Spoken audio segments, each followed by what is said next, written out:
So I've only watched Screen 7, so this is going to be my thoughts, what I didn't like about it and what I liked about it. There will be a movie review of this at some point. I'll just probably need to watch it a second time to make full notes of this. And this is like going off the tip of my head after seeing it for the first time. And there's a few things to talk about. So let me just be clear with this in this video as well. If we actually got what we were supposed to get with the original script and the original 2 people that was cast into this, do I feel like this film would have been a better film? Yes. And this is just not me being a stan, not me being political or anything like that. I'm coming off from the standpoint of Scream 5 and Scream 6 going into this one, the continuity and everything of the Scream franchise. So yeah. Plus, what we got in this one, I do feel like if we got that reveal, what we're supposed to get in the original script, would have been so much better than this, in my opinion. So let's talk about the stuff I really did not like. Let's talk about the opening scene. What I didn't like about this was that the fact that they literally showed everything that was basically going to happen in the trailers. This would have been so much good experience for like a first time watch seeing it on the big screen.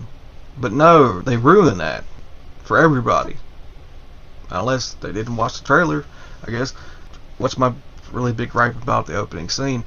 I would have to say it'd be the girlfriend, man. She really makes it miserable. And you already want her to be a Ghostface victim when she starts talking about this. And granted, yeah, her boyfriend brought her to this stupid thing that she was not really interested in and all that stuff, but come on, you don't have to make the whole thing miserable because you don't want to be here.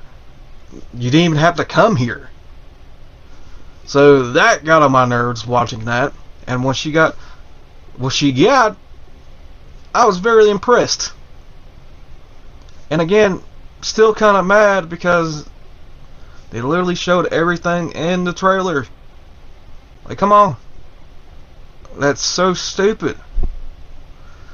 And then we get into basically copying the boyfriend scene from Scream, which turns into kind of a funny scene with Sydney basically catching them, and yeah, it was a pretty funny scene. And then we get into, after that, it's her daughter finds the Scream 3 leather jacket, and Sydney makes a big deal about it, which I thought that was really ridiculous. I mean, you make a big deal about it, and ultimately at the end you let her wear it. My question is, if you feel that certain way with it, why you still have it?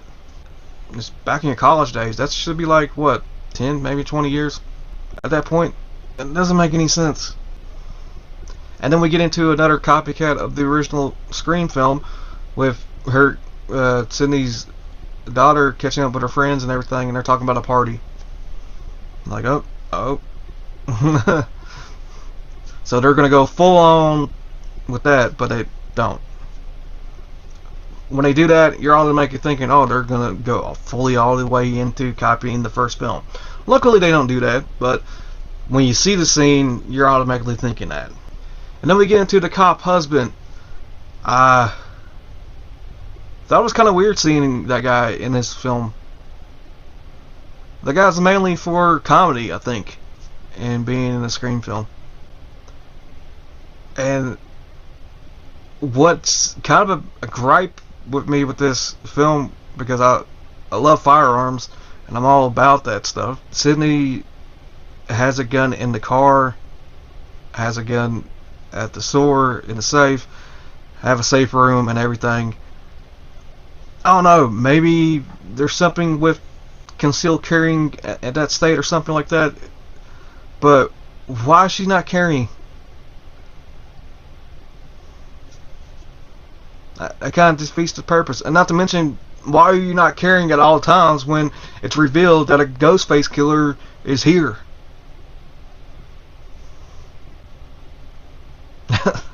It makes no sense, man. And with it being Sidney Prescott, you're like, why are you not? Yeah. Now let's get into probably the main hype of this film. And I hate to say it, it was not Neve Campbell's return. It was Matthew Lillard's return, in my opinion. But they messed that whole return up so freaking bad. So freaking bad. Because you think he's back and everything, but it turned into AI. Unfortunately, this is a spoiler right here. This is a spoiler, mind you. You think he's back, but he's not. He's dead. They use an AI thing to bring him back. Not to mention they bring back another spoiler here too as well. They bring back the brother and I guess the mother to the brother from Scream 2 or 3. I don't really remember which one they were from. I think it's from Scream 2. Scream 2 or 3. They bring them back, and they bring back Dewey, which another thing with the AI thing, which, man, this man, what are you doing here with that? That sucks. Moving on. What else I didn't really like about it? Oh, automatically, you can already tell who's the Ghostface killers. Now, granted, I will say this. The one Ghostface killer I thought was going to be the Ghostface killer was not the Ghostface killer. And the one I was thinking who was the Ghostface killer was the boyfriend. Because I automatically assumed that we were copying Scream 1, which they did in them scenes, but they went to a different direction.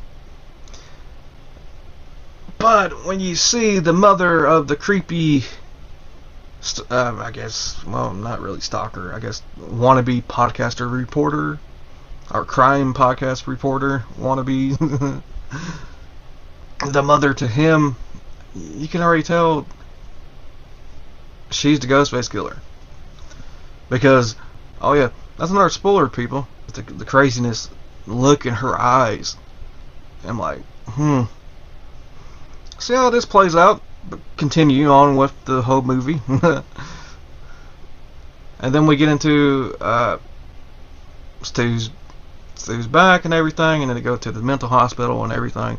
And you get with this, what is it, housekeeper or whatever, nurse, whatever you want to call it, for the mentally ill people. You see this guy and you're like, oh, you see the craziness in his eyes too.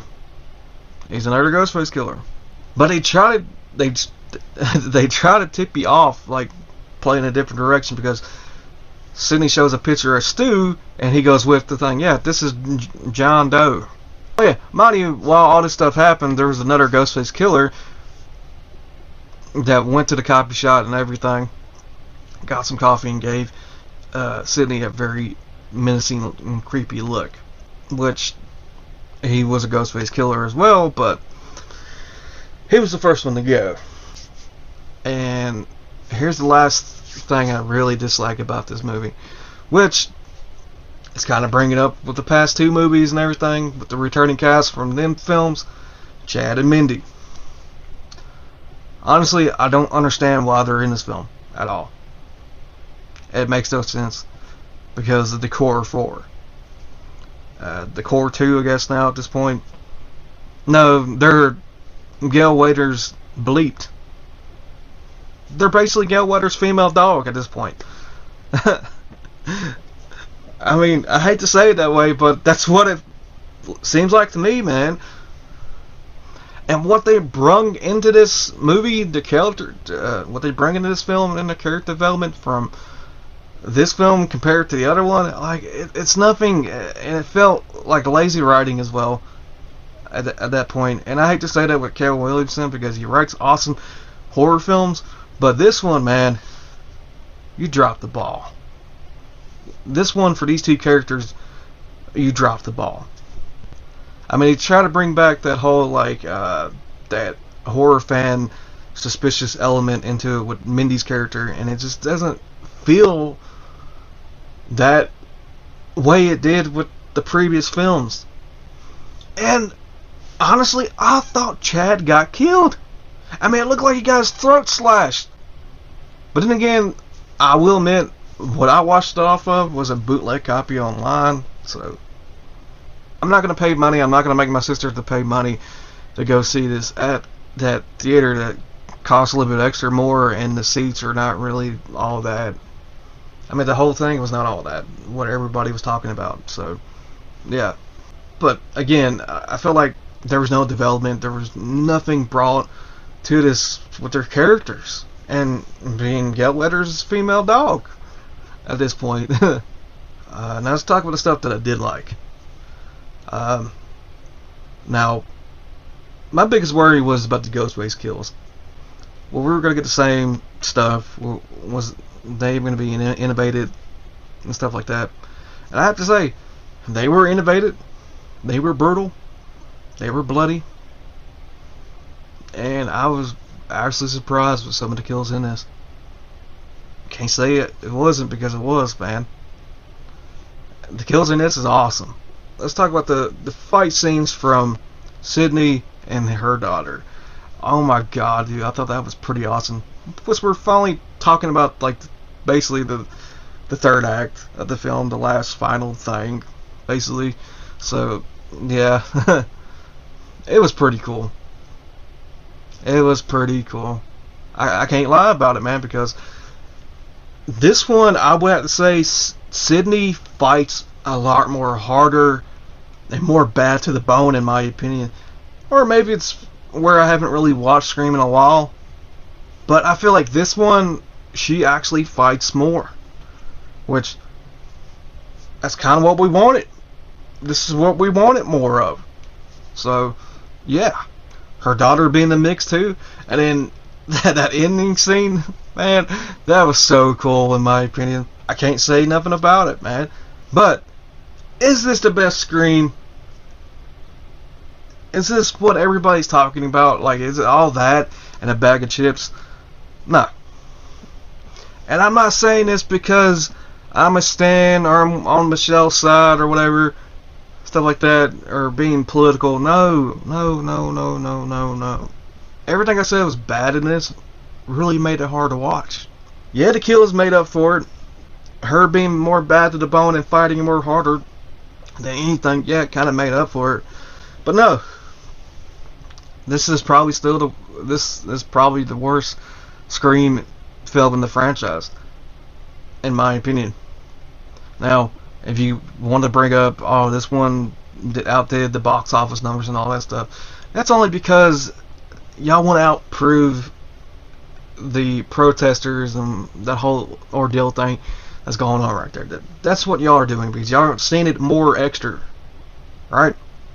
To prove a point, alright? That's the only reason. Not because it's good, man.